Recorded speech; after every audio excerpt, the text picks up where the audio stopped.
And welcome everyone to another exciting adventure of the energy that surrounds us. I had to think for a second which show I was doing. And so with that in mind, I do have a couple of announcements for this show. You will notice there is one guest with us today. The other guest, unfortunately, could not get away from work, and so I promised him he could come on a show another day, and we will bring him on. So if you were looking forward to both of them, you get the joy of Natalie. You get the joy of me, less the moist.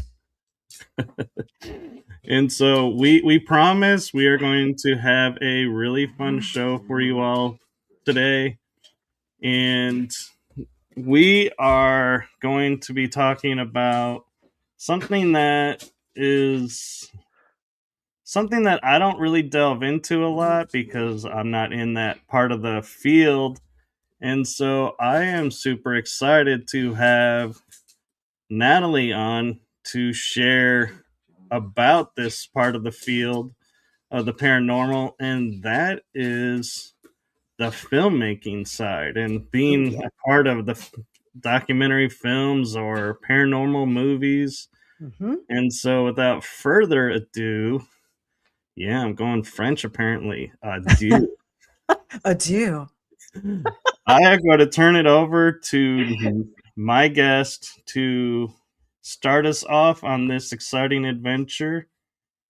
And so I give you the one, the only experiencer extraordinaire and comic extraordinaire, Natalie Smearman. Hey, everybody. I'm Natalie Smearman. I'm a part of Relic Films, and we do a lot of documentaries, and we love to have fun. And our motto is, if you are not having fun, you are doing it wrong. So we live by that. So we want to make sure that everybody does have a good time, especially when you come to see one of our films. You know, we want to provide you with 100% accuracy. Everything that you see is what we experience. We do not have a script. We do not stage anything. We go out in the field, and what you see is what you get. So, that is, we have a film out called The Vanished, and that is about 2 unsolved missing person cases. That's okay. I love animals. It's about 2 unsolved missing person cases that are out of the Smoky Mountains, and it is incredible. What we did is we went in to look at 2 different cases, the Mike Huron case and the Dennis Martin case. And both of those are pretty famous in the area, but we went in a different manner. We just didn't say, oh, here's the evidence. but we went in and we did actual day and night investigations in and around the areas where they went missing. And we had no idea what we were going to find, if anything. Honestly, we heard about, Bigfoot and Dogman and whatever. And what we found was way off the beaten path of what we thought we were going to find. And I love walking into a certain scenario like that. You don't know what you're going to get. And we look for everything. And we got orbs, we got fairy lights, we got metal clanking and banging in the middle of the forest coming at us with flashes of light. We got blobs in the trees that were very well known within the Cherokee community to be entities that would steal people. So we got a lot of information, a lot of evidence, and it's all caught on film. So every bit of what I just said is in this film. You could see all of it. And that's what we loved going out and doing. We don't have any boundaries. And another thing why, and I know Greg will be on another show, but Greg, I have come to him going, hey, I have an idea. Let's do this experiment. Let's do this. He's like, yeah, do it. Do it. No matter what it is. I have never been told, don't do that. That's too dangerous. The more that we press the boundaries and just see where we can go, the better, because then we're going to grab more evidence for our viewers to see. Because not always are you going to have somebody going, you know what, I'm going to go do a night investigation in the middle of the Smoky Mountains, and we are with cameras, and we're going to capture this in night vision, and we're going to capture this on a thermal, and we're going to capture, this person's reaction. We do it all. So we want to make sure that we bring everybody what we see to the film, and for everybody for their enjoyment and just an understanding of what's out there. So it's really cool. And that's what our latest is right now. No, that's really cool. And I'm kind of curious because we know, like, TV shows, they answered, an ad or something, or, an agent got a hold of them and said, hey, here's this opportunity. Yeah. So how did you, and how would you recommend for others if they want to tap into the filmmaking side of it? How do you go about getting yourself on the radar of that community? So here's what I did. I, for a long time, I was a single mom, and I was out there. Yeah, I'm wearing my black shirt tonight. Thank you. So for a long time, I did a lot of investigating in my own home, just in books and TV shows and documentaries and interviews, because being a single mom, I couldn't get out in the field. When my kids got to a certain age, I said, I can go ahead out and do certain things. So the first place I went to learn more was the Ocala Bigfoot conference. And this was in 2024. My goal was to learn as much as I could, to talk to as many people as I could, to learn more and more and more. Then I went there. I started talking to everybody. I didn't meet a stranger. I got people telling me their stories locally outside of Florida. And I got to meet all of these speakers that I've gotten to know on television and documentaries. So Adam Davis was one of them. RPG was another. Ken Gerhardt, Russ Accord. They were all there. And they were more than willing to talk to me and to have me learn. Well, I really got to know Adam more. And so we all became friends, all of us, and we all stayed connected. I then decided to go out and start doing field investigations on my own.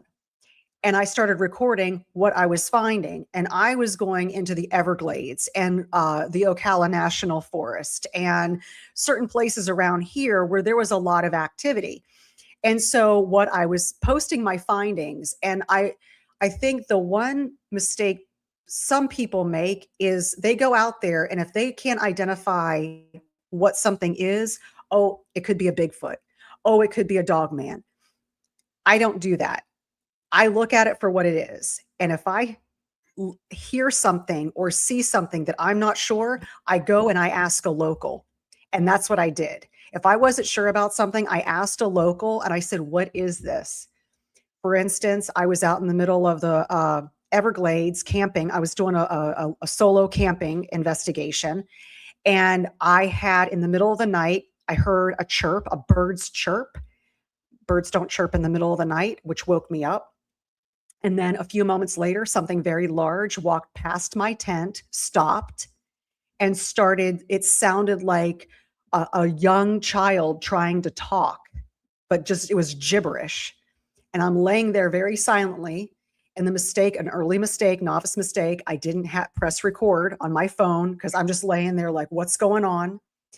I sit up very slowly. By that time, it had already left. Well, I started asking some people that weren't really locals. They're like, "Oh, that was a skunk ape. You came across a skunk ape, or you came across this." And it was like, I need to know something a little bit more. So a lady that I ran into, she goes, "I know a local biologist." So she called the local biologist. They're like, "Oh, yeah, that's a Florida panther in heat. A male Florida panther in heat makes those noises." I called a friend of mine who runs a wildcat refuge and I said, "Is this accurate?" He goes, "Oh, absolutely." So you really have to weed out the evidence that you find. And after everything is weeded out, then you can make a determination of what it really is. If it's nothing that you can identify and nobody can identify of what it is, then you've got to think about outside the box. Is it a cryptid? Is it paranormal? Is it something else? So that's what you have to really look at. Because I looked at it that way and I produced my findings online, people were watching. A lot of people watch this stuff. What did she find? Maybe I should go down there and find out something else too. A month later, we went down there and found a structure that we couldn't explain. This was in the middle of the swamp, and it was a massive structure, very long structure. And this is not tree fall. This was pushed and maneuvered and balanced in a certain way. This tree had to be 30 feet long, long ways, balanced. Nobody's out there. So then we had to say, this is something that we're not sure about.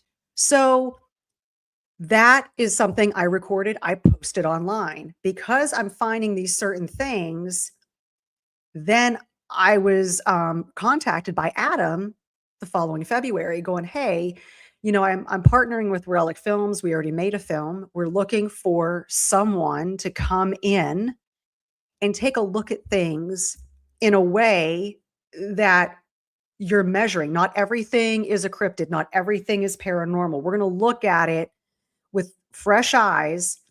And what is it? Take a look at a scientific methodology of looking at things." So that's how I got involved with Relic Films, is because I went out, I networked, I talked to people, I asked questions, and I did my research in a scientific method and really just put it out in front of everybody to see. So I want to share all the evidence that I find.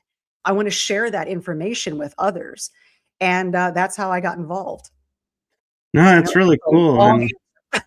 And no, I appreciate it because there are people out there who, often wonder, is, how, that works and everything. And one thing that kind of popped in my head, though, as you were sharing your story, is going, single mom, alone in the Everglades. Mhm. How is that a good idea? It's not. But you know Well, what?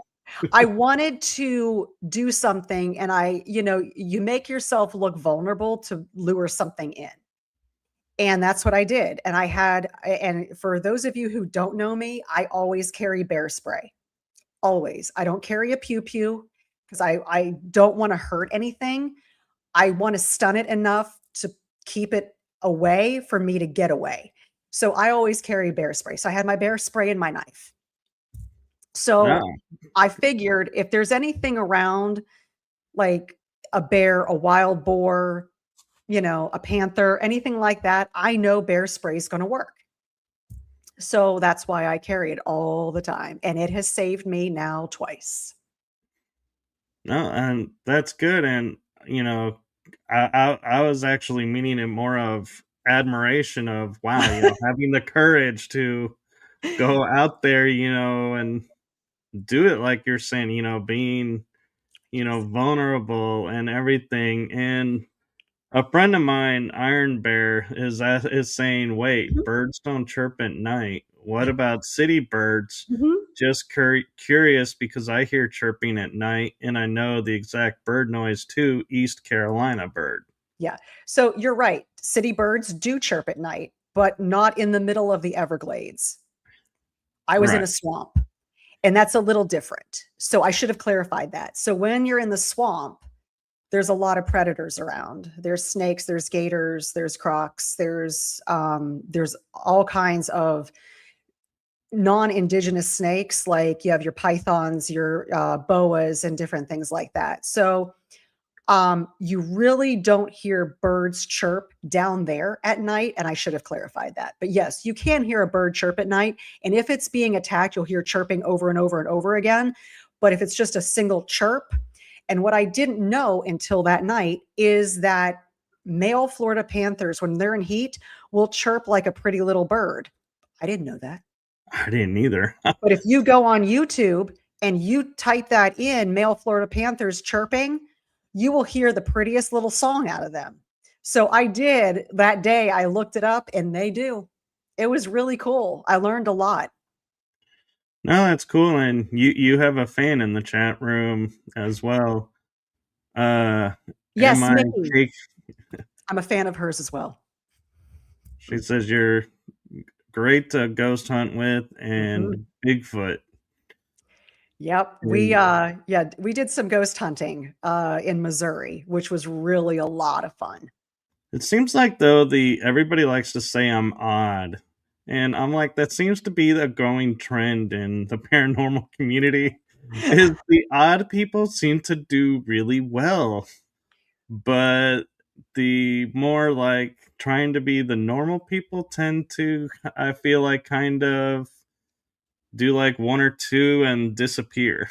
And it's funny you bring that up because we have a paranormal documentary coming out in September called The Awakened. And we wanted to do something a little different. We wanted to give a totally different view of paranormal investigations, which I think this film is going to be amazing because it shows a whole different side. And I think people will take a look at this going, hey, that's really cool. Because spirits get bored.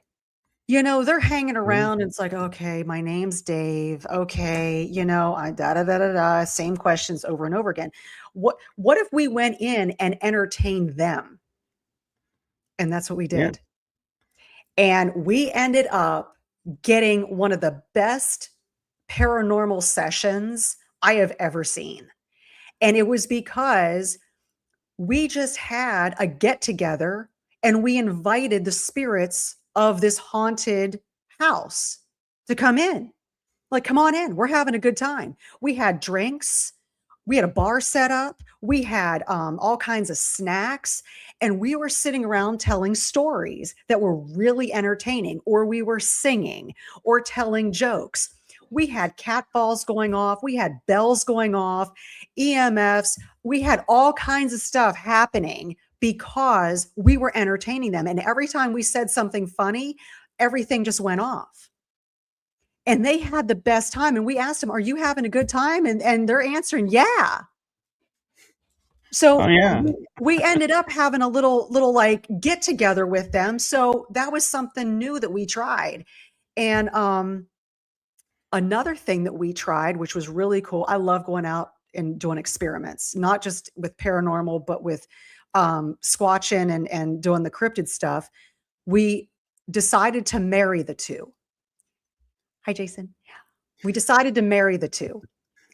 And we went out squatching in an area and we wanted to see, do the spirits know where the squatches are?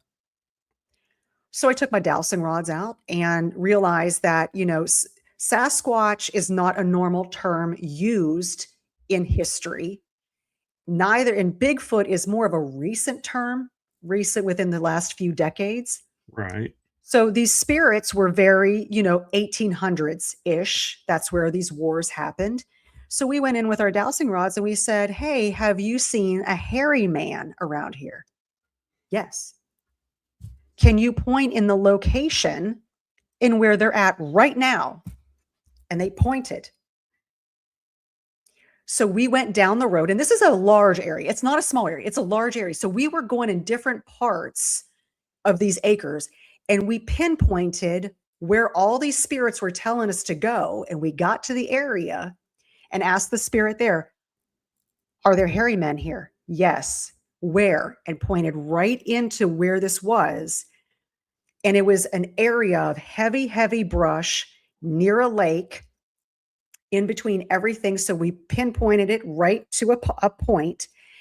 And I said, "Are there more than five?" "No." So there's less than five? "Yes." "Is it a family unit?" "Yes." "Is there a juvenile?" "Yes." I'm like, that is going to change the trajectory of how we are going to investigate.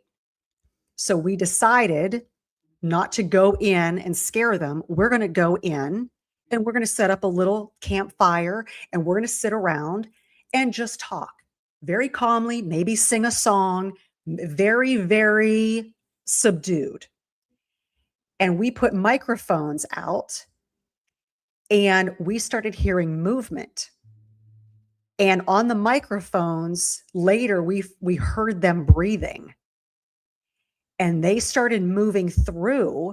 And so we got them moving through. We didn't see them because the brush was so thick and we didn't want to scare them because there was a juvenile there. And so they just stood there. They were behind me and just hanging out, listening to us. And once they realized that we weren't a threat, they moved down to the lake. I assume they went fishing. And a couple of hours later, they came back and moved through and just moved back to where they were.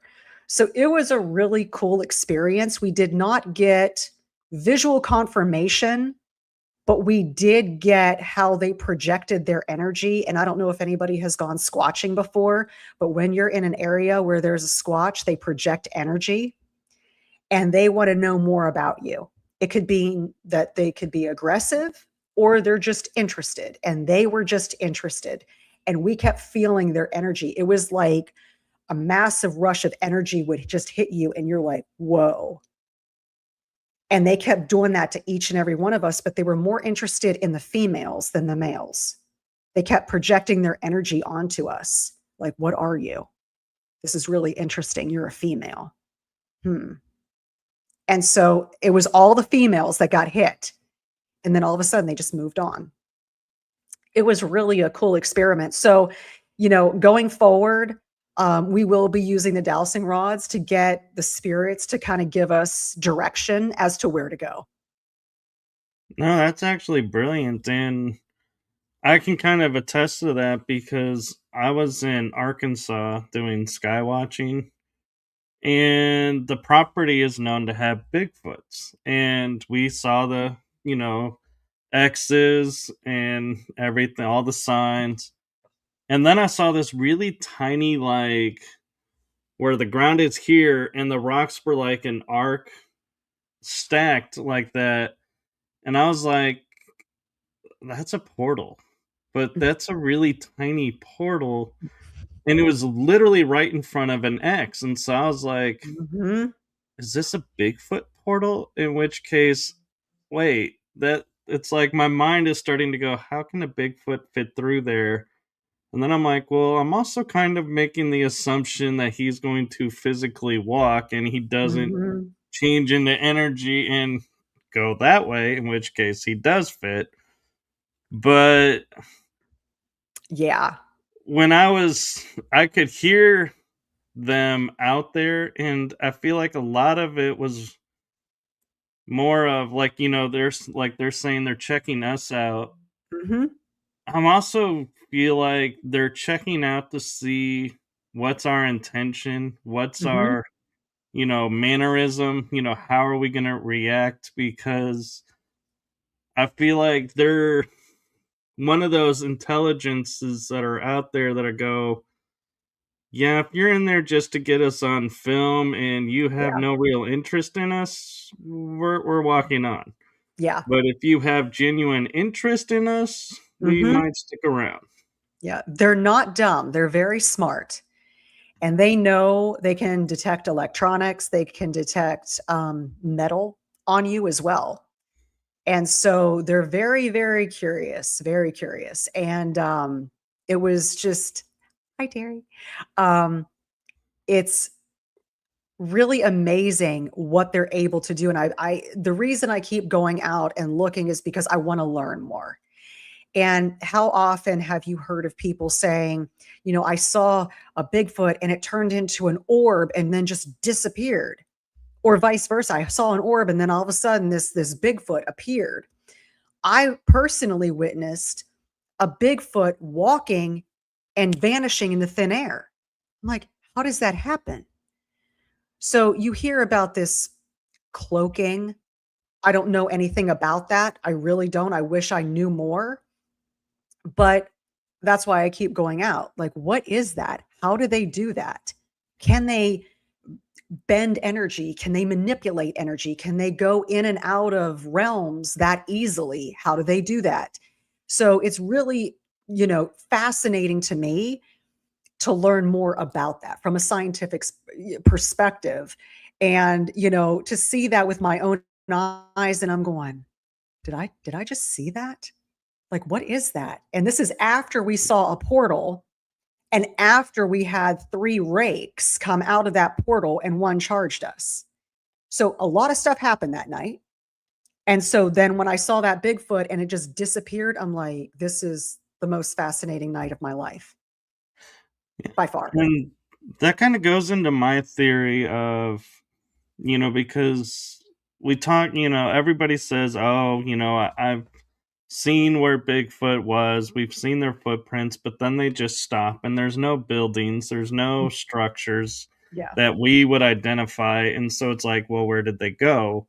Mhm. Are they still there? And a theory I started to come up with is they're probably interdimensional Mhm. and they reached their portal, left to go where they're going. And when we look at some of the photos to where it's like it's clear everywhere around, but the Bigfoot's blurred, I'm Mhm. like, well, if we take the energy of one portal and there's another portal nearby, everything in the middle is going to be Yeah. out of phase. So, what if Mhm. that photo is a Bigfoot going from one portal to another? Yeah. Would that make sense why he's not in focus, but everything else is? And everyone's like, well, where's the portal device? I'm like, it's nature. Yeah. Nature has its own portals. There are Yeah. no metal rings like, a Mhm. Stargate portal that they need. They just make their own. Exactly. And they will just it just opens up, and I've personally witnessed it. Greg has personally witnessed one. The portal I saw was a perfect oval shape with it was a bluish white with little twinkling lights around it, like little fairy lights. The portal, well, Greg saw that portal as well, but the first time Greg saw a portal, which he'll tell you, it was an actual rectangle, and he saw what was inside. Now, I've never witnessed that piece of it, but the portal I saw, I'm just like, what is happening right now? Because there's nothing up there on that tree line to create that light. Nothing. Because we had staked out, we looked at the whole property before we went that night. There is nothing there. And there's nothing around for miles. And so we were out there pretty much all alone. And when that portal opened, and those creatures crawled out on all fours very aggressively, I was like, and I had only heard about things like that happening. I'm like, oh boy, here we go. And I'm warning the others. I'm like, I have a crawler at my 12 o'clock. And I'm like, I have another one at my 12 o'clock. Here's a third one. I'm like, there are 3 of them up there. And I'm like, are y'all seeing this? And Jamie Kelly, who was with me and behind me, she goes, are those things moving? I'm like, yeah. She goes, oh. And they are just on all fours moving back and forth. And I'm going, oh God. And then that's when Greg goes, let me see what I can do. And he let out this long growl, very loud, very guttural growl. And one of them came charging at us. And it galloped and just, it was creepy. It was long. It was lanky. It was just the creepiest thing. And we're like, and I went for my bear spray and I lunged forward and I hit it and it stopped and retreated back. Of course, we had to all retreat back as well because it's bear spray.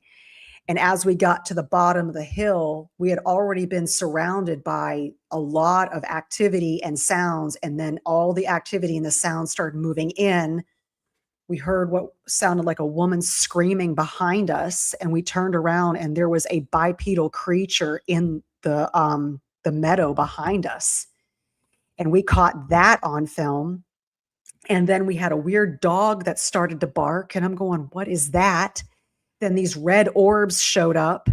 And then that's when I saw that Bigfoot walk and disappear into thin air. And then the batteries died. All of our backup batteries died. The therms weren't recording. We were dead. Cell phones were dead. And I'm going, we had 100% charge on everything. We made sure of this. Backup batteries were gone. And I'm like, they just wiped us. They just cleaned us out. And all the movement started closing in closer and closer and closer. And these 3 crawlers, I called them, are still at the top of the hill in an aggressive pose. Like, what are they going to do? And I'm going, and now we're like, what do we do? Because we are now completely surrounded. We could be gone like that. Any of these creatures could have charged us and just destroyed all of us within a matter of seconds if they wanted to. And they didn't. They chose not to. They chose to just be aggressive and be scary and push us out. And so Greg made the call. He goes, this is now a safety issue and we need to get out of here. So we got in our vehicles. 2 of our team members were already very sick from all of the energy and got sick again while in the vehicles. I felt like somebody was sitting on my chest and closing my throat up as I'm trying to drive off. And as soon as we got to the top of the hill and made the turn, we all felt fine. So it was a little crazy. That whole ordeal was just mind blowing. And I'm going, this really just happened. And we all went back to base camp and needed just to sit and just recall, like, I did see that, right? Like, because it was so unbelievable. I did hear that, right? And we're all like, yeah, we heard that. We saw that. That's what happened. That's what happened. And we're just like sitting there, like staring into space. Like, I can't believe that just happened. And it's kind of interesting because it's like, as I'm listening to the story, it's like the one didn't charge until you got aggressive sounding. And so I was like, at first when I was hearing this and going, oh, it's probably not a good idea going up the mountain past this point. And then all of a sudden you go, yeah, these crawlers were there. And my first thought was, yeah, they're keeping you from going somewhere you're not supposed to go. Right. And then there's one behind you, and it's like, well, yeah, they don't want, and I was like, and my first thought was, well, they don't want you to run into something trying to run away from that. So they're trying to, yeah, in a protective way, get you to like, get okay, out. let's calm down, settle. Now let's move and not be like, oh my God, and run and potentially, hurt yourself. Right. And it was almost as if they were protecting something at the top of the hill and they were distracting us. Like, look here, look behind you. And at the top of the hill were these 3 crawlers going, you're not getting past us. They made themselves very, very visible. Yeah. And And then, but we kept getting distracted. Look here, look here. And it was just like, what are you protecting? What are you guarding? There's something there. well, and what was interesting too is you said as you're looking at the crawlies and dealing with that, and the one behind you, the Bigfoots walked away and Mhm. disappeared. And so it's like, part of me was going, did Bigfoot call this in to, be able to go home without being followed and potentially your team going, oh, this is the portal to the Bigfoot world, and going, hey, we found where, their home and everything. And, Yeah, it was, like, did he there was call more in a than one. distraction, or was he actually guarding you from them because he put you on alert before this happened, and so that you Yeah. would be And aware? we thought about that 100 times. Like, are they trying to protect us from those crawlers? Or did they call those crawlers out to protect something up there from us? They're trying to distract us to get back down the hill. Look here, look here, look here, but don't go up there.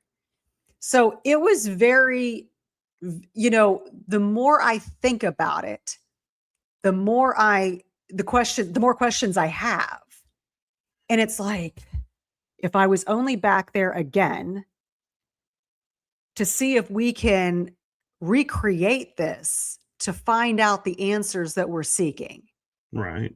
But we don't want to go in and disturb, we don't want to go in and harm, but we were just trying to just investigate and just to see what was there. And then it was just like everything Yeah. happened. And talking about Sasquatch or Bigfoot, Iron Bear asked a question earlier I kind of held on to because Hmm. of the story we were in. But have you heard of, because I've heard of this from friends in the UK, that there are people and units that are actually going and hunting the Bigfoots and like removing them from areas. Have you heard about that? I heard of that about that in one state. Um, and I can't remember which state it was, and that was a long time ago. Forgive me for that. But I did hear about that. But a lot of states now are protecting the areas in which they're in. I'm going to give you a perfect example in here in Florida. There is a piece of land in the Ocala National Forest that is owned by the government. There's a lot of that's owned by the government that you can't go on. Some of it's military related, but there's patches of land that don't have anything military related on it. So one night, a friend of mine and I went out to investigate. It was about 1:30 in the morning. We went down on this bank, and there is a river that separates the land that we can be on to the land that's owned by the government that you can't go on. We get down to the base, to the little sandbar area, and all of a sudden you hear whoop, whoop, wood knock, and a scream from right across the river. Now, in Florida, the vegetation is very, very thick, and you can't see anything beyond a couple of inches because it's so thick. I'm like, they're right there. They're right there. They saw us. They warned their own people, like, hey, there's humans here. Family, stay back. And we couldn't get across there even if we tried because the river is polluted with alligators. So we're seeing eye shine in the water of all the alligators looking at us, and we're hearing this across the way. So I truly believe that the government knows where these places are that they're at. Maybe nesting sites, which you have heard about on Expedition Bigfoot, where the government has gone in and purchased pieces of land that people are not allowed to go on, where nests have been found. Even in the Olympic Peninsula, nests were found. They stopped doing any kind of construction there. So you hear about the Olympic project of teams going out there just to investigate the Olympic Peninsula to see if there's anything further out there. So they've come across a lot of evidence. I believe that to be true in a lot of states, but I do believe that there are a few states that, you have these hunters, you have people, they're like, I want evidence, I want a body, I want DNA evidence. And you hear about this, but you never hear about them getting one. I've never heard about them getting one. Yeah. Well, it's, people can say they got one, but then it's like, yeah, but then they never actually show. Mm-mm. And it's like, or if they do show, it's like that proverbial, like, looks like that costume one. And so you're like, Right. did you really, or did you just get the drunken guy that decided to put on a costume and, you know, get Yep. his $20? Bob down the street was promised a six pack. I'm just saying. Yeah. But, So you just don't know. yeah, and going back to the crawlers, Terry has an interesting question, and I Mhm. don't know if you, with your research, delve Yeah. into this type of it, but she wonders if the crawlers could be hologram technology. That is a fascinating question. Really a fascinating question. I can tell you, I don't know. I know what I saw did not look like a hologram, but I'm not saying that it wasn't. If it was a hologram, it looked very, very real. It was very three-dimensional and it looked, it was coming straight at us. There was nothing glitchy about it. It was coming straight at us and galloping. And it was rather profound. I mean, we were on high alert after that because Greg went to reach for his pew pew and I got to my bear spray first because I'm like, if this thing gets past us, because I had two members of our team very, very sick from all the energy, and they were behind us. Yeah. And if that thing got past me, I didn't know what they were going to do to the two ladies behind me. So that's why I went for my bear spray and just shot it first. Um, I don't know if they could be holograms, but it is a fascinating question. Absolutely fascinating question. That's the first time I've ever been asked that. And it's something absolutely to look into because you don't know what another dimension has. You don't know what even the US government has or any other government has. The technology that they hide from us is, you know, Well, pretty I profound.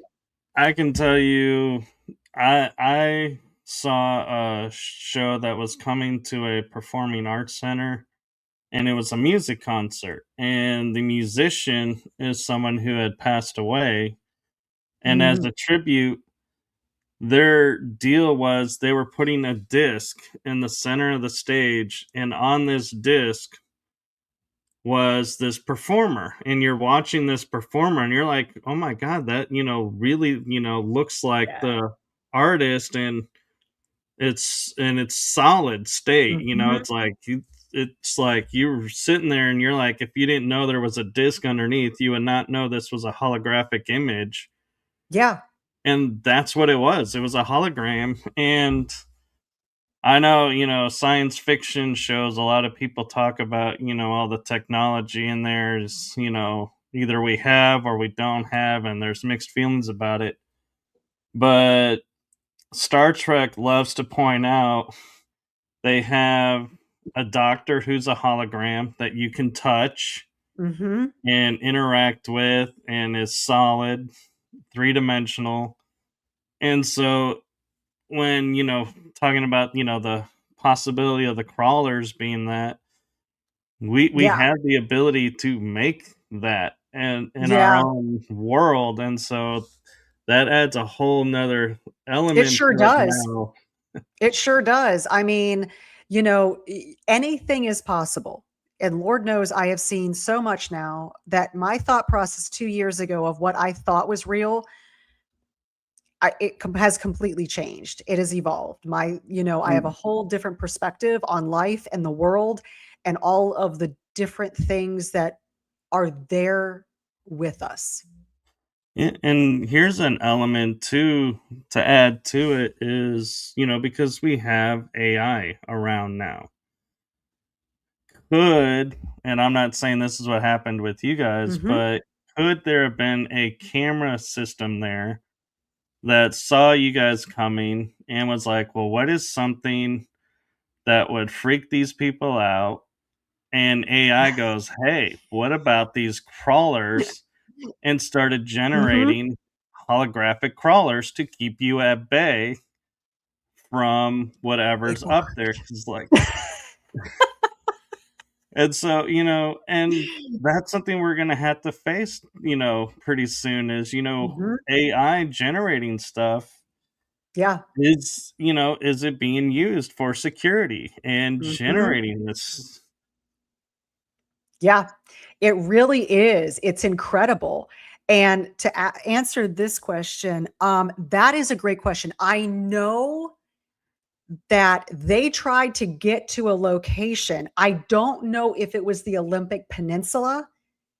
I know it was somewhere in and around the Pacific Northwest where they could not go any further because the government owned that land and they were not allowed to cross it. And they knew that there was activity in there. Thank you, Jason. So it was really, it was an incredible story because now you saw firsthand that, yeah, the government's buying up this land. You're not allowed on it. Same thing happened here, just with me. Not no cameras, no media, no nothing. And they're like, you are not going on this land. Yeah. And, we say there's no cameras because there's no cameras we see. Correct. I kind of had the feeling, because I seen back in when we were in, was it Desert Storm or another one where a soldier was holding up a piece of fabric and all you saw were the arms and the head and his feet, but the rest of the body matched behind. And Hmm. so, could they have cameras that are behind this material that looks like it's part of the tree Hmm. that are watching us all the time? We would Yeah. never know. Literally anything is possible now because of the technology that is being created. Technology that we don't even know anything about that they already have. I mean, look at the military right now. You have people in a little office, in the middle of somewhere in America with a little joystick, and they're remote controlling drones all the way across the world going, okay, that's our target. We're going to click and they're done. They're gone. Yeah. And you can see that target very, very well.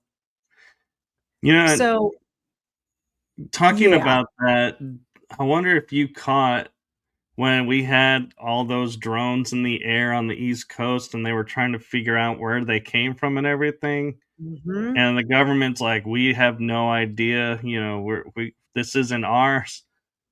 Yeah. Did you notice what the Navy put out at the same time? They had a No. commercial where a ship opened up a couple of doors on the platform and a bunch of drones came up out of the ship. And I was like, wait a minute. We have a bunch of drones in the sky over our air in our airspace. We say we don't know where they came from. And then we had the Navy showing we had the ability to launch from a ship a bunch of drones. I'm like, wait a minute. Am I the only one that's thinking there's a correlation here? Yeah. Yeah, I know. Isn't that funny? And um, it was interesting because I was sitting because I live very close to Port Canaveral. And so at night, they'll be doing experiments. And one night they let out all and large drones, not small ones. I mean, large drones. And there had to be 50 to 70 drones that they just let off. And it looked terrifying, absolutely terrifying. I'm like, we're all like, what is happening right now? And I mean, they're all just going in formation, and some of them went off and some of them went this way. And I'm like, we knew it was coming from Port Canaveral. And come to find out, they were doing these experiments with these drones that somebody created, and they were just, oh yeah, it's not a big deal. We're just doing that. What? May want to let us all know. Scared the crap out of all of us. In Canaveral, when I was last there, they had the large SpaceX building, and so now it's like, yeah, you don't have just NASA playing around there anymore. Now you have No. other companies too, and it's like, Mm-hmm. yeah, it's come quite an interesting hub over there. Yeah. Yeah. They have a lot going on over there. A lot going on. They do, and so kind of taking a step to something that we talked about earlier with, keeping everything real on like the movies and everything. Mm-hmm. How do you find the locations you're going to film at, and also how do you determine how much time you're going to devote to the film to be like, hey, we're either going to get something or we're not, Mm-hmm. but this is the Yep. time we have. Yep. So we do a lot of different things. We do paranormal, we do cryptids, we do missing person cases, anything of high strangeness. That's what we do. And we look, we're constantly doing research into certain areas. And we want to, this film that's coming out is going to be paranormal. We have another film that's going to be coming out that's going to be all cryptid related. So there's a lot of different things that go into it. But we look for areas of, there's been a lot of activity happening. Let's go there and find out what's happening. If it's a place, let's just say the LBL, Land Between the Lakes in Kentucky.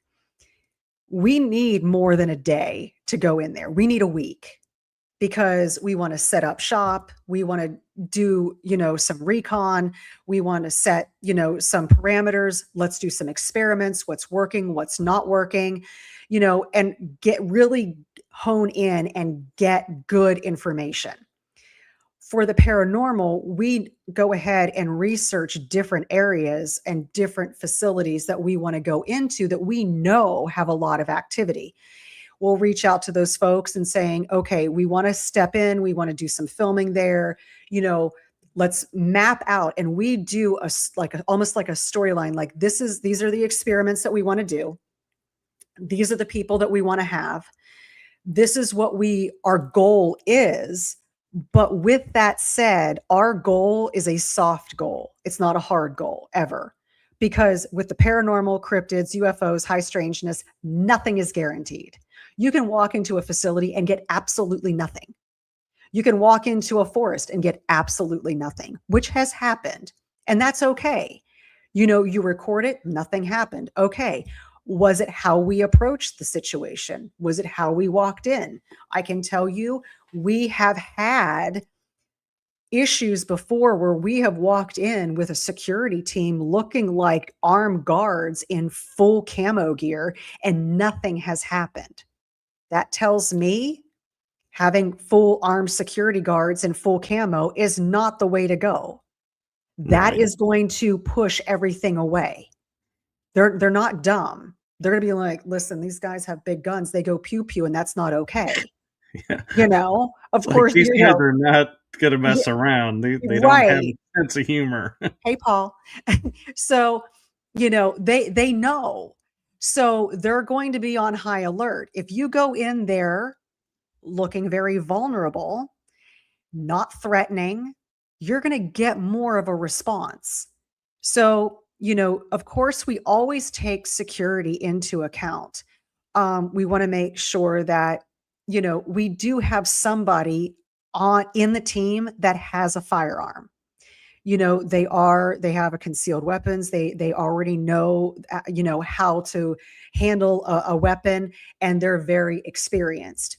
For me, I always go in with bear spray just to keep myself protected and others protected.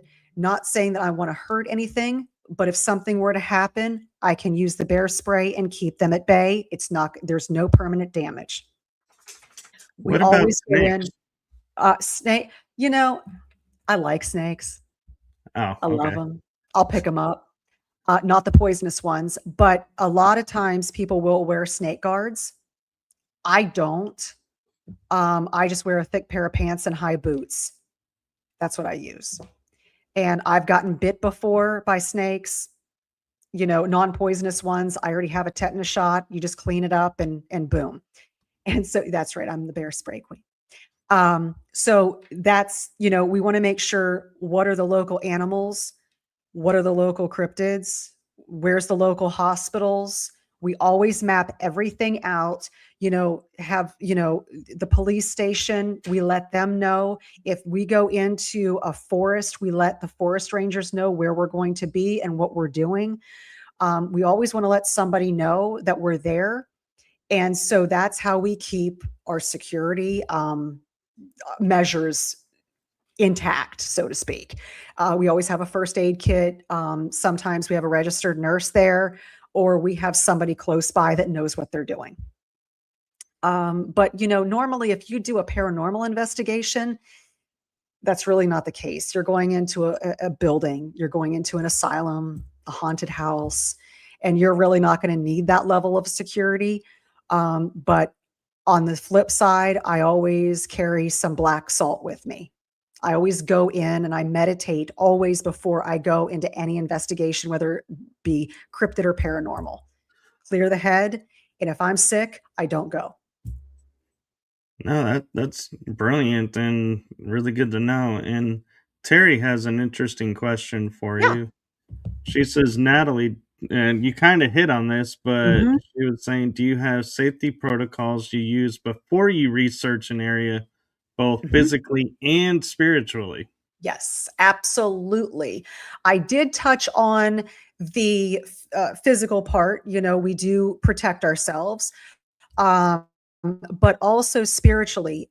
I know for me, I meditate, I pray. I pray to also Archangel Michael to keep us protected. I pray to our guardian angels that, that we're able to see something but keep us protected. Go in with good intentions, a positive mind, body, and soul. If you are sick in any way, don't go in, because if you are vulnerable in any way, you will be a target. With cryptid investigations, they can hit you with certain types of energy that can make you physically ill.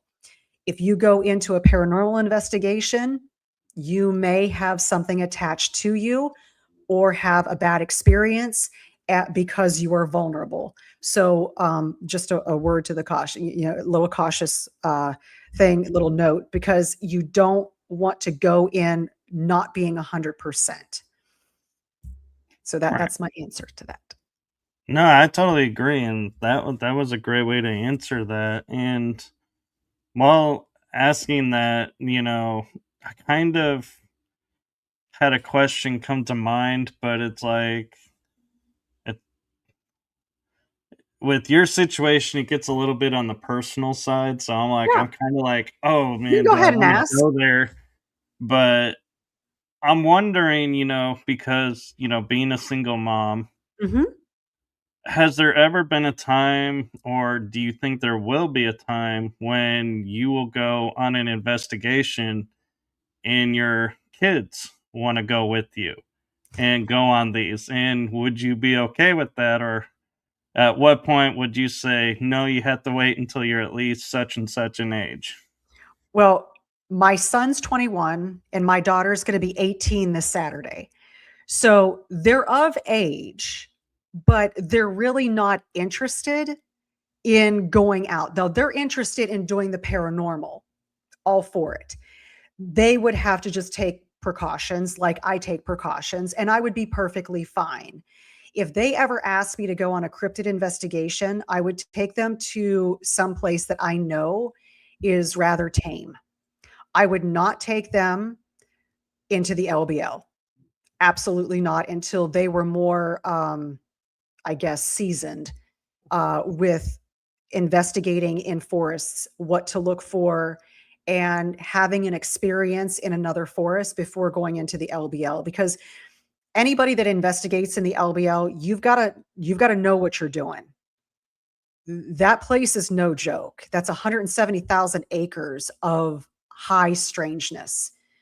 There's reports of rakes, Bigfoot, Dogman, shadow figures, paranormal. You've got all of it there. And sometimes it can be rather overwhelming. And there have been multiple reports of murders there, unalivings, where people were shredded and partially consumed. From what? We don't know. And so I would not want to take them into those areas until they were far more seasoned than just a novice. Yeah. Well, happy early birthday to your daughter. Thank you. Thank you. Yeah, big 18. And so, and that raises an interesting question because there's an area near where I live in San Antonio. A friend called it the haunted forest. I've kind of called it the dimensional forest Hmm. because when you go in there, it's like I can hear things moving amongst the trees, but there is physically nothing there. And so I'm Hmm. like, that's a cryptid. I know, and I can Yeah. sense them. But what got trippy to me was, well, to start with, we cross a bridge and the moon is high, but I could not see the water beneath the bridge. It was totally blacked out. And I'm like, what am I walking into? Yep. Then, you know, we cross the bridge, and in the forest, as I said, I can hear things rustling through the trees. But then it's like we went into this one certain area, and it's like this misty white kind of glow starts to happen. Hmm. And he goes, okay, now can you get us out of here? And I turn around and I start walking and I stop. He goes, why did you stop? And I go, because somehow I just turned around and I never actually moved. It's like the ground went from like I'm walking away from this all of a suddenly to I'm Hmm. walking towards, and I'm like, I never moved. What? And Yeah. so I stopped and was like, kind of looked, got my bearings real quick, and I was like, oh, okay, we need to go this way.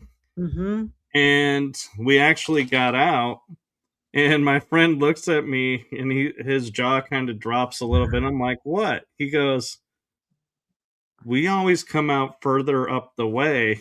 You actually brought us out exactly where we came in. I was like, well, I was like, you asked. I was like, this is where went Hmm. in, so this is where we went out. But yeah, I Yeah. was like, and I also was kind of like in my head going like, at least Hmm. is doing that. But the really trippy thing, though, there was two things in here, and I'm wondering if you've come across this. Why I call it dimensional forest is there would be like trees going across this path, along the side when you had your flashlight on it. But when you turn your light off, there's pathways you could walk. But Hmm. when you put your light on the pathway, there's no path. And you could physically walk through the branches without touching a branch.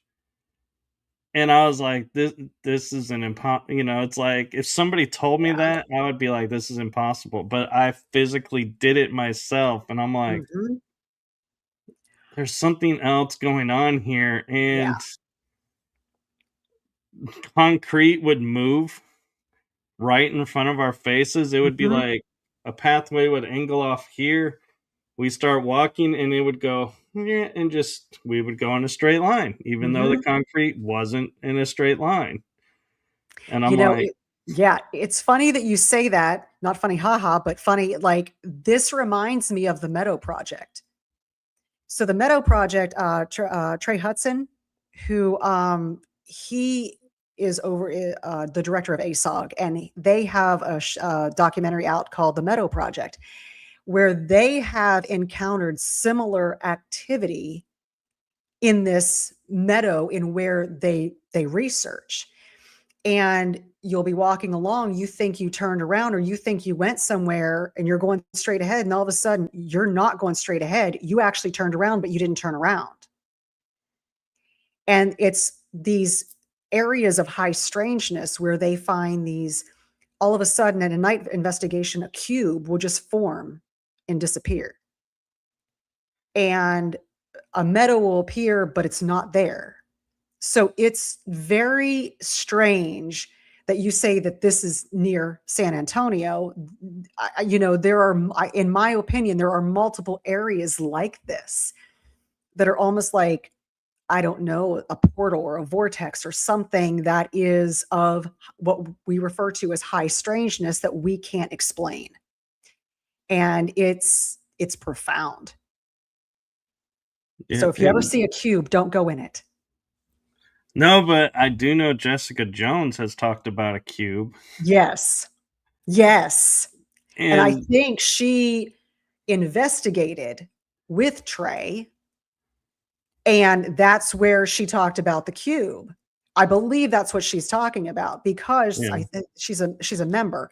And there were people that two two guys went in yeah, and went in disappeared. and then came back out, and now they're both dead. Oh, I didn't know they had died. Oh yeah. Within a year they had horrific health conditions and just they're gone. Oh, wow. So Trey talks about that in the Meadow Project. So that is actually out if anybody wants to go and stream that. I believe that's on Amazon. Mm-hmm. And so it's called the Meadow Project, and that is really of high strangeness. Yeah, and Wendigos were in the area, and I felt they were protecting the area from Mm-hmm. people just wandering around. But there was one point where I looked up in the sky and noticed the moon was in a different place. But Mm-hmm. in my mind, I was like, "Yeah, the moon moves. So, that's not strangeness." Yeah. But the strangeness was on one side, I had Orion's belt looking this way. On this side of the moon, I had Orion's belt looking the other way. And I'm like, wait a minute. There are two Orion belts in the sky at the same time facing each other. That doesn't happen. As far as I Mm-hmm. know, we don't have duplicate constellations ever in the sky. And so I was like, where are we? And Makes you my wonder. friend goes, "Oh, we're in the mirror realm part of this forest." And I was like, "Oh, well, now I understand why I'm seeing two." Mm-hmm. And then we walked out of there.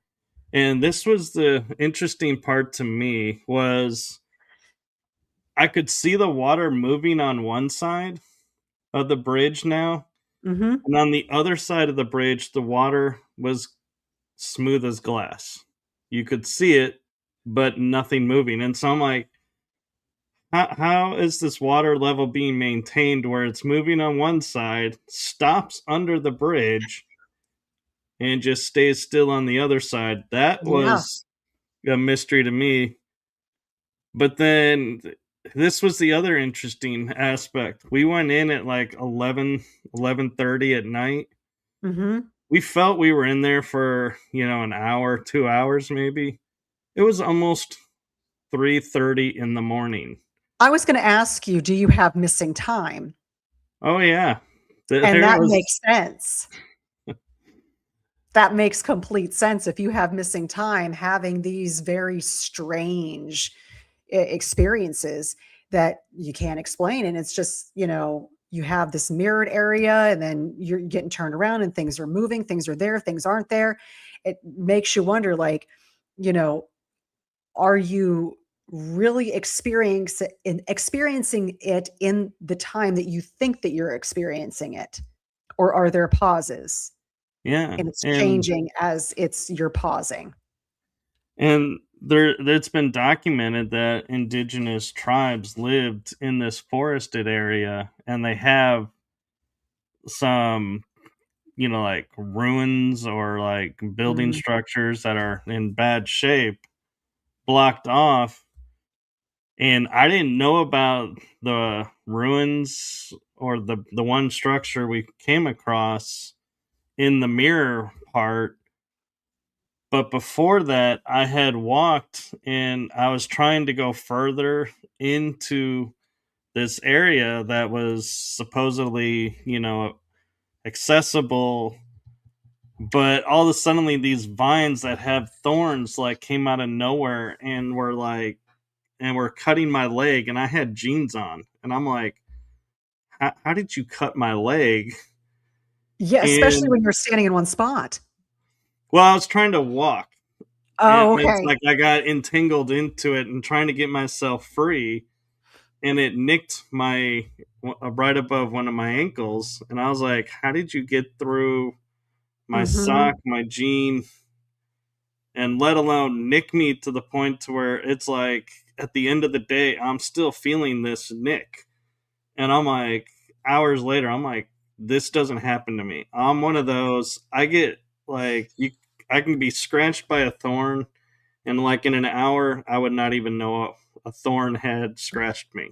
Mhm. But this wasn't healing, and I wanted to go back there because in this bluish light, almost like I would describe it, if I had to put it in terms for people to understand, is if you ever watched Star Wars, Mhm. where they're talking about, someone's being in the Force, they had that bluish glow about them. Mhm. Well, that's what I was seeing. People walking around in that glow. Oh. And there was a house there. And I was like, and there's this family. And so I wanted to see, is this really there? Or is this another illusion that I'm seeing? Or time dilation that I'm seeing? Yeah. And I couldn't get through. And when I finally got clear to the vines and came back through, I talked to my friend and I was telling him what I found, and he goes, "Well, I'm glad you didn't go further back." I said, "Why?" He goes, "There's a drop off on a river back there, and we probably would never have been able to find you or get you out of there because it's a really big drop." And I was like, "Oh, so the thorny things were keeping me safe." He goes, "Yes." Yep, they were holding you back. You're like, "You're not gonna go any further." Yeah. And so I always find it interesting when that happens because, a lot of times we sit there and we're like, we'll just say, oh, I couldn't get through because, apparently there was this bush here. And we're just like, okay, Mhm. whatever. And we just write it off. But it was like, my mind, I was like, no, that it's like, I could walk through trees. Why could I not walk through that? Right. They were making sure you stayed right there, And which I is was, great. yeah, The fact that they were keeping you safe, so that means that that's a positive area. I So know. And it, it kind of reminds me of another location I was at in Arlington. Nearby me is a park, and you kind of have to finagle your way through a little fence area to get onto this bridge. But there's nothing on this bridge. There's no lighting or anything, and so I'm walking my first time on there, and I hit a spot on the bridge, and my entire body like freezes, and mm, it's like everything tells me just stop. And I paused for a moment, and I'm like, well, there's nothing here. So I decided to turn my flashlight on. I am standing on the edge of the concrete. If I had oh, taken one step further, I would not be on the bridge.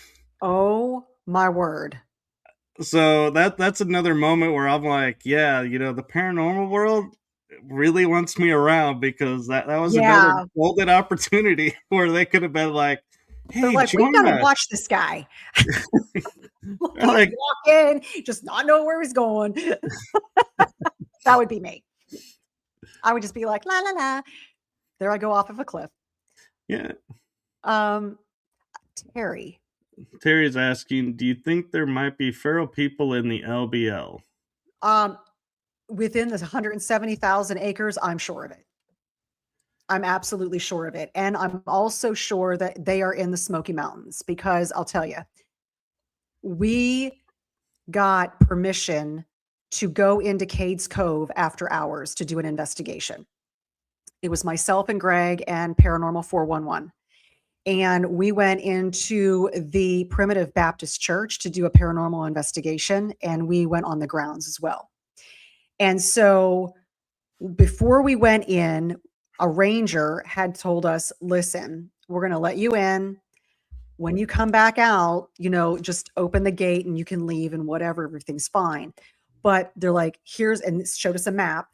Here's where you want to stay. And then they say, you see this circle up here? We're like, mm-hmm. They're like, that's where the feral people are. Don't go in this area or you won't come back out. We're like, what? They're like, we're like, that they're there. They're like, oh yeah, we know that they're there. So they stay up there and we keep everybody safe down here. They're like, do not go up there. So they're very well aware of where these feral people are. These park rangers and stuff, they know that land better than anybody else. So do I think that they're in the LBL? Absolutely. It's 170,000 acres. And the history of the LBL, points to where people were pushed out, a long, long, long time ago. And so people could have stayed and just lived off the land. And these feral people, they not just live off the land, they have their own language, they have their own thing going on. There is a theory or, a rumor that they could be cannibalistic. So yeah, you just don't know. But I do absolutely believe in feral people. I was born and raised in West Virginia. We were told never go in the woods because of Bigfoot. There are feral people out there that we do know. There's cave systems and different things that they live in. You just don't go out there. And it's interesting, like you're saying, like, the park rangers. I just kind of was laughing when you said that they say don't go here because this is where they are. Uh-huh. I'm like, you realize everyone's gonna go there now that you said don't go there. It's like the human thing to do. It's like our human experience. You say don't go, we're gonna go. Right. We want to go. Like, what's that all about? Like, Yeah. and so, it's, a cool experience. And we had a great time in Cades Cove. We got a lot of crazy paranormal activity. They did not want us there. Yeah. I'm curious, have you ever done research around the Columbia River Gorge in Washington? Mm-mm. I was interviewing a gentleman who has an outdoor store there, and they have a little thing in their store where you can write down your paranormal experiences. They've had portals photographed, cryptids, found there. And as I'm talking with them, he starts telling me this most interesting story, and my jaw just drops because I'm like, this is unheard of. In the 1940s, there is north of the River Gorge a nuclear facility for making nuclear weapons. It's part of the deal there. Yep. Well, the government is trying to keep it safe, and the Department of Energy puts out an article about this. Why the Department of Energy? I don't know, but I'm going to get to that in a moment. I'm going to finish setting up the story. There is a gentleman who's a scientist who has created this fish that is bigger, more meat on it, self-reproducing faster, and so we have a great food source, right? Well, the military comes in and taps him because they need a creature to protect the military facility that's doing the nuclear armament technology and research. And they go, we can't use the dolphins because they are saltwater and this is a freshwater area. And I'm like, wait, the government is saying they use dolphins as protection? What? Okay, that's interesting. And then they go and they say there's this article that comes out from Department of Energy, says, do not approach these super gators. We have They have been modified to be able to protect this facility and have escaped from the facility. Do not approach. If seen, contact us. And I was like, wait a minute. Did they just admit to making cryptids? And he goes, yeah, they did. In the 1940s, they were making cryptids. They were That, creating super soldier animals to mhm. protect a nuclear facility. And I was like, and my first question is, well, if the gators escaped, how many others escaped? And is that what is now running rampant in the cryptid world in the US? And that's why our government kind of doesn't want to talk about the cryptids Mhm. because they're going to have to admit they made them. Yeah, and, that stems, the Mothman. Mothman is thought to have been a creation by the US government to protect a facility in West Virginia. Yeah. Mhm. And so, but I was less like, and my jaw just dropped because it's like, could you imagine today a government department saying, hey, Oh, we did this, please proceed carefully? yeah, like these super gators. What? And It reminded me of, Doctor Evil and the sharks with the lasers on the top of their oh heads. yeah, Don't know why I just thought about that.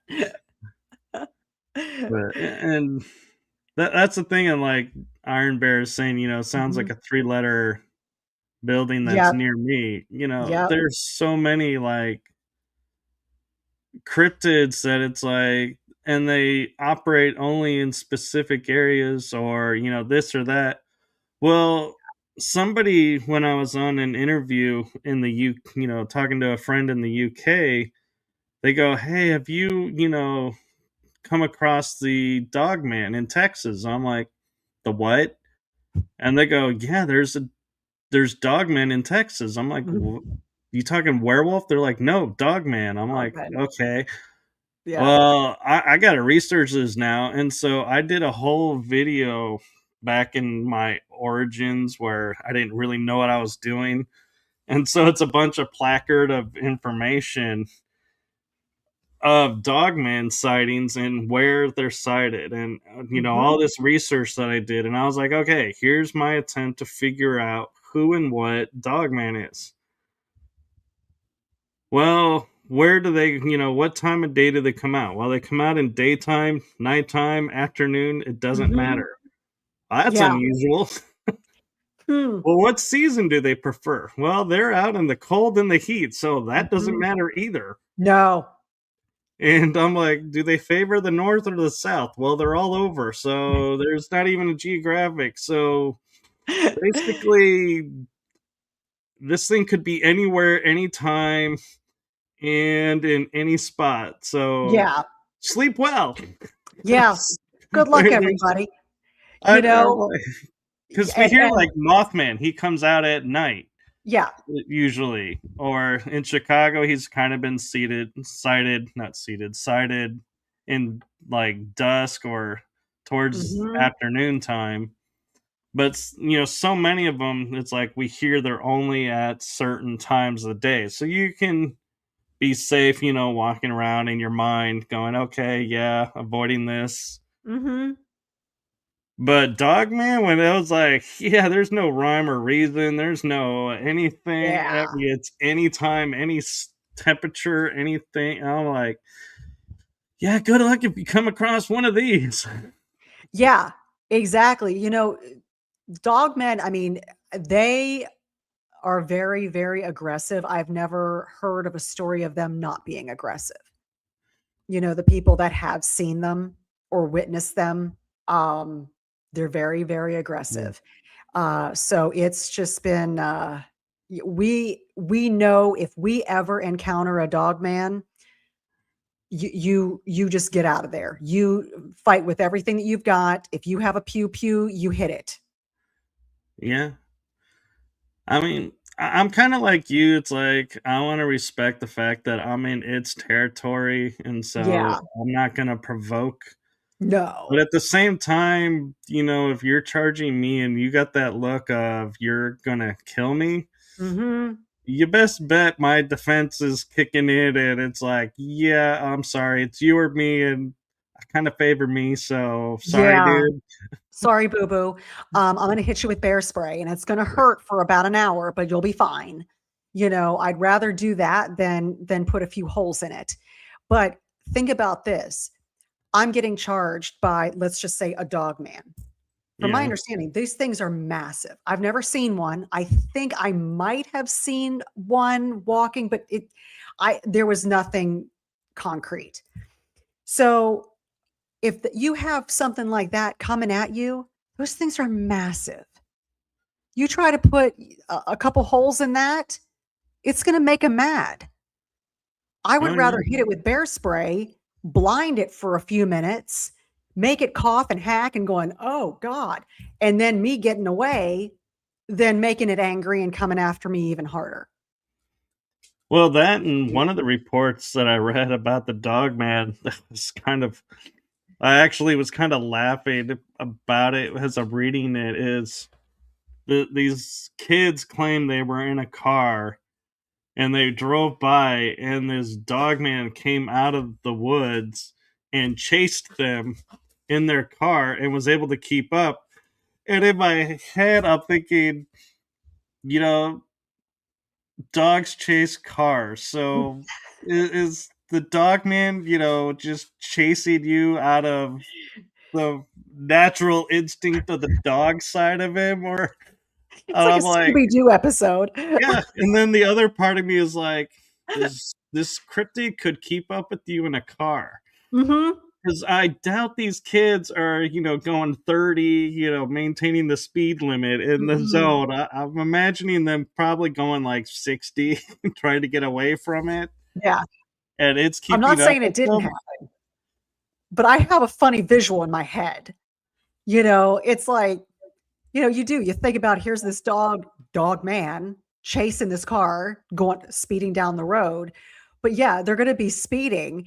And you've got this dog man going, oh, I'm going to get the car. It's like, Yeah, it's funny. it is. And I believe it happened to these kids, and I'm glad, Hmm. nobody was hurt. But it was like I literally had to take a moment and stop laughing in my head, Yeah. thinking this cryptid is chasing a car, and it's Yep. called Dogman. Come here, boy. Come here. Come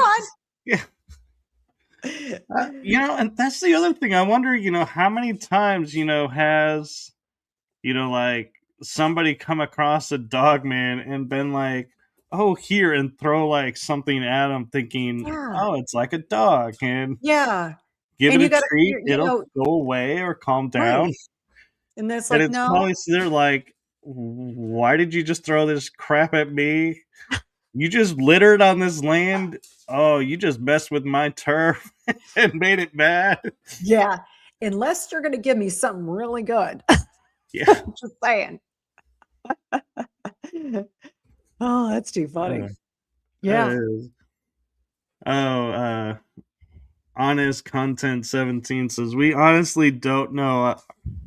Our reaction may be as they can inject a deep internal fear, train your mind, and then train for the attack to save your life. Well, Yep. there is something to be said about that, and yes, they can project the fear in your mind, but there's a certain point though that I think, if you are aware of your surroundings, and Mhm. let's take for example the crawlers, and they, put this projection of crawlers coming at you in your head, if you are, a novice, not been investigating very long, I can see you totally flipping out and running the other way. And they're like, cool, we protected our land. Great.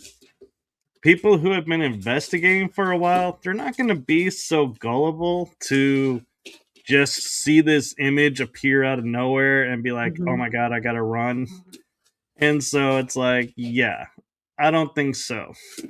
They're going to kind of question it and then falter. And Mhm. then you have those investigators that are like, I don't know, how it is. I'm kind of one of them. You put a crawly in front of me, and I'm gonna run towards it because I want to figure out what it is, where it came from, and my Mhm. curiosity overrides my fear. And so Yeah. that's why I say I kind of wonder sometimes, about their, putting that fear if it really would work. Because sometimes there are some people that curiosity overrides your fear. Mhm. And it's like they're going to be sitting there going, "Oh crap, they're still coming." Yeah. Yep. And, there's sometimes that you hear these growls. We've heard many growls. So I've gotten growled at many times in base camp and out investigating. But not all the time does that mean I'm going to hurt you. It Yeah, means, hey, I'm here. You need to stay there. This is my warning. And sometimes they just growl. That's it. I yeah, look at them as like toddlers that sometimes have a temper tantrum, but other times are very curious. yeah, and And that's how I look at it. They're very, very curious most of the time. They yeah, just want to know that they're not going to get hurt. And if they feel threatened, they are going to protect themselves. right. And I would love to keep talking about this, but we I are know. actually at time Yeah. because Natalie has another commitment. Yeah. And so we're going to have to call it here out of respect for her time because I don't want her to be late to another meeting and then going, well, it's because Michael wouldn't stop talking. No, this was a blast. Thank you so much. This was so Yeah. much fun. And thank you for coming back on. And I, as always, have so much fun talking with you and the, is it Blondes and Booze? Blondes and Booze. And we've got Greg, the Moist Man Ogles, which you're going to have on soon. And then Paranormal Among Us. Yes. And so I'll have to get Paranormal Among Us on. Yep. Paranormal Paul. He was in chat earlier. So Yeah. that's where I'm gonna be at in about 30 minutes, well, less than 30 minutes. I think, wait, was I on that show? I don't know, were you? I don't Uh, recall. I don't remember the title of the one, but I was on a show with you. I And I think that was think it was, Blondes and Booze. no, it was you. But I think was it Paul or he had to leave early? that's right. And it was me and Jamie. That's right. Because Yes. I remember it was like, no, I was with a woman. No, that was Jamie. Then we finished it out. That's what it Yeah. was. So yeah, we have to get you guys on my show. And so thank you so much for coming on. Tell Thank everyone I you. said hello and always a pleasure. And as always, Natalie, thank you from Thank you. my heart to you, from my shows and from me. Thank you for what you're doing. Oh, that's Thank so you for nice. Thank being you. you. Oh, thank you. I try to be me. And, if anybody has any questions, just reach out to me because I'm more than happy to answer questions. Well, and with that in mind, like, subscribe, follow along with Natalie on her things, follow Relic Movies, Mhm. follow my stuff because you never know when we're going to be popping up on each other's shows Yeah, and films coming out. So, thank you so much. Have a wonderful evening. you too. And with that, I'm going to say good night, everyone. Good night.